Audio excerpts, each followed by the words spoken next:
Popcorn's ready. Today is going to be a controversial video. Today I want to talk about something that's been on my mind for quite a while, and that's the whole situation with Freetrade. I wasn't going to say anything, I've kind of been biting my tongue, but I've noticed in the comments a lot of people are getting quite worried that they've got their money with Freetrade. What's going on? Is there a big panic? Do I need to run for the hills? Is my money going to be lost? And the short answer is no. There's a lot of FUD, fear, uncertainty and doubt, and that's for a couple of reasons, and I'm going to talk about them today. I'm not going to hold back, I'm going to tell you guys my honest opinion. It might upset a few people, but I think it's only fair. I don't really think that Freetrade have had a very fair run. I think there's a lot of people kind of slagging them off, and they haven't really got much chance to answer. For full transparency, I want to tell you, I did have an affiliate link with them.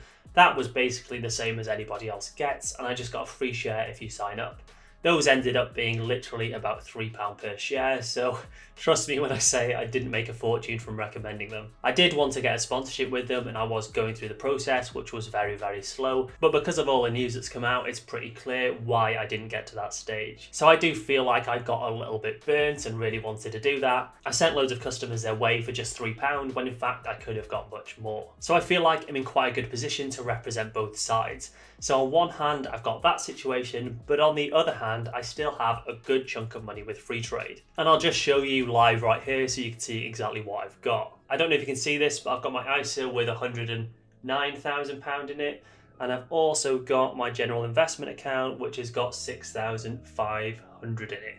So in all, I have got about £115,000 with Freetrade. So if they're in so much trouble, why have I still got £115,000 sitting with Freetrade?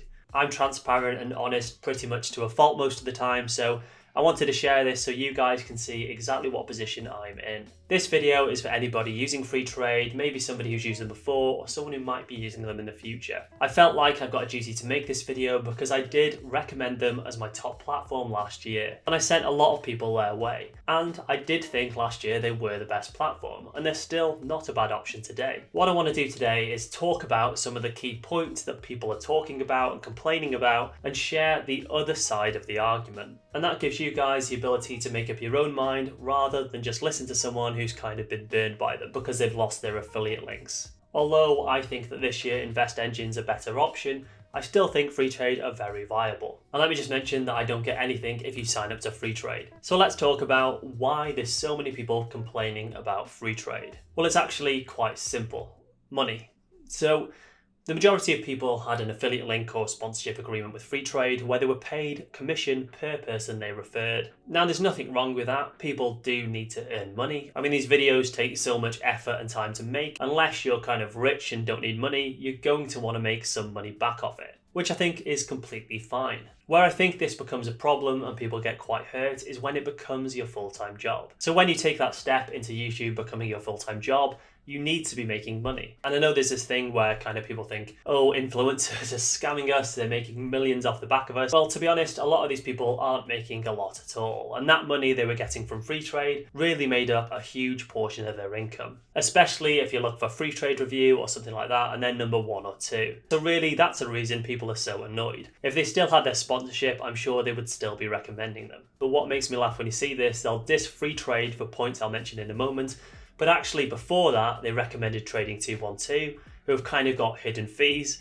and they've also got a really risky trading arm, and that's how they make money. And now, in fact, they're recommending new brokers which have got the same risky trading strategies. So just take a step back when you see this information and take it with a pinch of salt. So let's talk about the first point everybody's talking about, which is the FCA. So people are saying that Freetrade have broke FCA compliance. They're not doing things by the book, and they're really just going rogue. And how could a company be so irresponsible and not follow the book? Isn't it their obligation to follow the FCA? Well, actually, the company as a whole is very compliant. What hasn't been compliant is their marketing strategy. And this is kind of what nobody's mentioning. The way Freetrade have been so successful is this free share scheme. So it's people on social media that are sharing their link, referring people, and the whole thing has snowballed. That is the reason Freetrade have grown so well. Now, this is honestly quite uncharted territory. Before Freetrade, there was really no other providers that were doing this kind of thing. Trading 212 did it a little bit, but They're closed at the moment and they've had their own bunch of troubles. So Freetrade have grown at a rapid rate. But because of the way this works and the scale of content that's put out there is going to be this lack of regulation. Now what I mean by that is people are sharing content. They might think they're right, but actually by FCA standards, they're wrong. I could use my link and talk about free trade, not have to get it approved. And if I said something wrong, then they get in trouble. And that is what's happened. It's not that the company's gone rogue, it's that a woman on TikTok has mentioned something they're not happy with. Now I can't find the exact TikTok, it was shared to an Instagram story. The woman had over 64,000 followers, and she was mentioning how she was getting out of debt. And she talked about how she managed to pay off a big chunk of this debt. But a link in there was to free trade and free shares. Now on one hand, yes, this would be bad if she said, the way you get out of debt is using free shares. But actually, if you take a step back and think, well, what if you're encouraging people that are getting into debt? Instead of wasting their money, they're actually starting to invest it. Either way, this could have been misleading or it could have been just taken out of context. And that's what's blown up and gone viral, and that's what's caused their issues. Now you see, it's not quite as big a deal as what people are making out. Now don't get me wrong, this has had a huge knock-on effect. Me now, when I make content with a partner or an affiliate, I've got to send it to them, get it approved before I can put it live. And that does really throw my schedule and makes it all a lot of hassle because I've got to wait for somebody to check the video. And this actually reminds me for a couple of years back when PewDiePie made a video that kind of nuked all of YouTube and ad revenues just dropped because so many advertisers just pulled out. And this is one of the issues with social media, that one of these small things can happen and have such a huge knock-on effect. Something major could happen and then all financial people just decide to pull out of YouTube. Then the finance YouTubers are making no money and then you don't have any content like this. Sure, some people will keep making content, but people need to eat. Now let's talk about the second thing that people are talking about, which is share lending.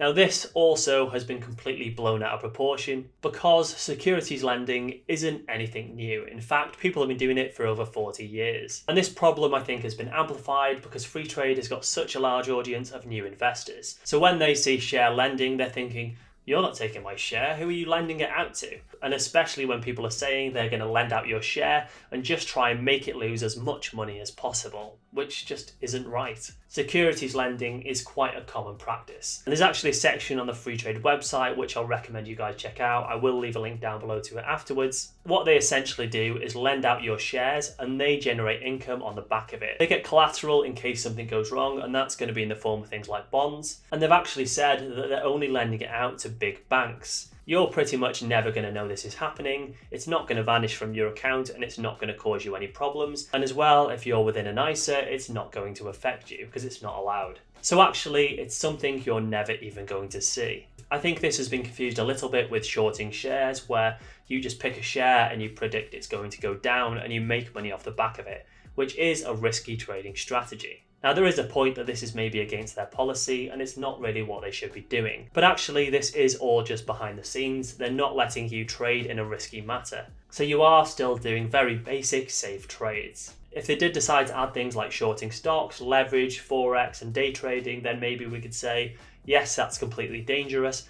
But what they're doing is just something that everybody else does. I actually talked to somebody about this I know who writes for CNBC and CNN, and he said, yeah, that's just completely normal. There's no issue with that. So just be careful what you're listening to. The last point I want to make is let's compare this to Robinhood and Trading 212, because those guys are the other big free providers. So Trading 212 has hidden fees. When you buy a share, the price you pay will differ from the actual price it is. They also have their CFD platform in which the majority of people will lose money. Robinhood lets you trade options, which again are very risky, and the vast majority of people will lose money. And I think these are good comparisons because they're both free providers.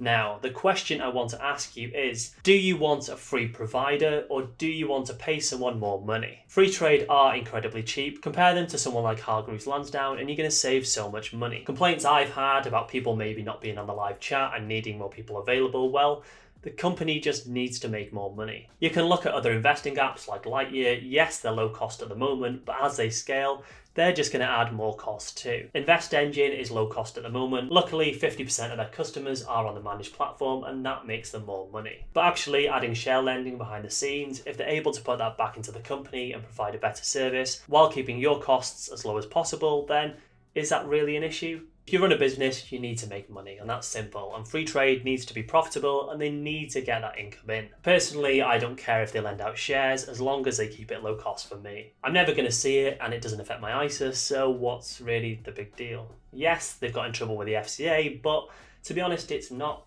really their fault. Maybe they could have been more precise and checked every single thing that everybody did, but even so, that person could have gone ahead and posted what they wanted anyway. It's not like they're controlling her TikTok or Instagram account. So I hope that wasn't too brutal and I haven't upset too many people, but I just felt the responsibility to put that out there and kind of share with you guys what I'm thinking and kind of vent, because I think a lot of people are panicking, and the main takeaway is if you're with Freetrade, just don't worry. It makes great headlines to say Freetrade are in trouble, but the reality is they're really not. They've expanded and gone into Sweden, so I can only see the company getting bigger and bigger. I hope that was useful. If it has, do drop a like and subscribe because it means the world. Make sure to check out Invest Engine and get £25 for free when you sign up. And also grab your crypto card from CoinJar, which is FCA registered, and start earning those reward points. And check out this video, which I think you guys will also find very useful. Thanks for watching, and I'll see you over there.